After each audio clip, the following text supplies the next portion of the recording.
Afternoon. और मेरा नाम सिमरन है, जैसे कि श्रीकांत ने आपको बता ही दिया है। और मैं सबसे पहले थैंक यू बोलना चाहूँगी EYLM की टीम को और ऋषिका जी को कि उन्होंने मुझे इस मंच पर खड़े होने का मौका दिया। मेरा आज का जो टॉपिक है वो एक ऐसे शख्स के ऊपर है जो सोल्जर तो नहीं है, बट हम सबके लिए वो सोल्जर से कम भी नहीं है। जी हाँ, मैं बात कर रही हूँ हम सबके फादर्स की। तो मैं अपनी पोइट्री स्टार्ट करने से पहले चाहूँगी कि आप लोग सब अपने अपने फादर्स के लिए एक ज़ोरदार तालियां बजाएं। कभी कभी ये रातें यूं ही बीत जाती हैं, कभी कभी ये रातें यूं ही बीत जाती हैं, याद करके वो बातें बड़ा सुकून दिलाती हैं। बचपन की वो कश्ती उंगलियों में थम जाती है, बचपन की वो कश्ती उंगलियों में थम जाती है, मांग वो हमारी छटपट पूरी हो जाती है। लड़कियां गलती होने पर भी अपनी भाई की डांट पड़वाती हैं, पर फिर भी बहुत आसानी से बचकर निकल जाती हैं। कुछ थी बातें जो पहले समझ नहीं आती थी, कुछ थी बातें जो पहले समझ नहीं आती थी, जैसे पापा को परिवार का बोझ सर पर होने पर भी चेहरे पर मुस्कान ही दिखानी है। कर तो सकते हैं ना हम बच्चों से शेयर, भले ही उपाय ना हो हम पर, फिर भी समाधान करने की कोशिश तो करते हैं ना, फिर भी समाधान करने की कोशिश तो करते हैं ना, ऐसा मैं सोचा करती थी। पर उनकी वो आदतें आज समझ आती हैं जो अपनी ज़रूरतें मार कर हम सबको काबिल बनाती हैं।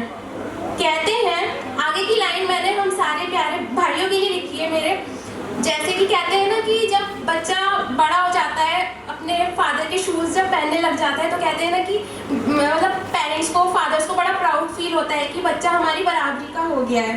तो मैंने उसी पे लिखा है, कहते हैं जब जूता पैरों पर फिट आने लगे, कहते हैं जब जूता पैरों पर फिट आने लगे, तब बच्चा काबिल हो जाता है अपने पापा की बराबरी पर खड़े होने के लिए।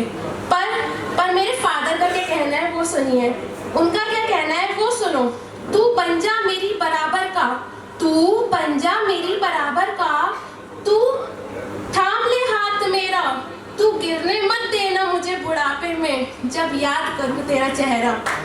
बस बन जा इतना काबिल तू, बस बन जा इतना काबिल तू,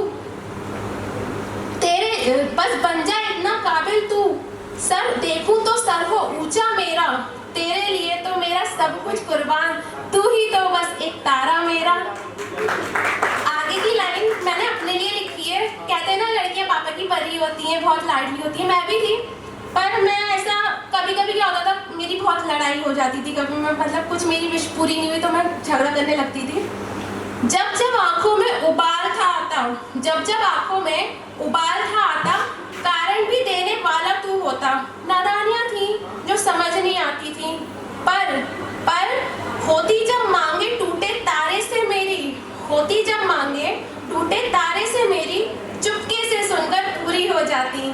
कंधे पर सर रखने की कभी हिम्मत ना होती। आजकल के जो बच्चे हैं वो अपने पेरेंट्स से बिल्कुल नहीं डरते हैं, बट हम 90s के बच्चों को बहुत डर लगता था, उनकी आंखें देखकर ही हम चुप हो जाते थे कि आगे की हमारी विश की अगर हमने कुछ मांगा है वो नहीं, उन्होंने मना करा है तो बस नहीं है।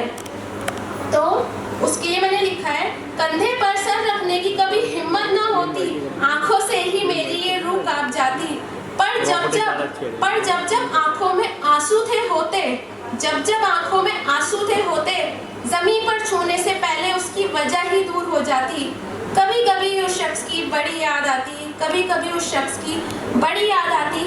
अभी हमारा 26/11 कल ही निकला है। 26/11 में आप सबको पता है क्या हुआ था। 26/11/2008 में टेररिस्ट अटैक हुआ था मुंबई ताज होटल में। तो मैंने उसके लिए केसरी सॉन्ग की 2 लाइनें दी हैं। सरसों से भरे कलियान मेरे, जहाँ झूम के भंगड़ा पा न सका, आबाद हुआ वो गाँव मेरा, जहाँ लौट के वापस जा न सका। ओ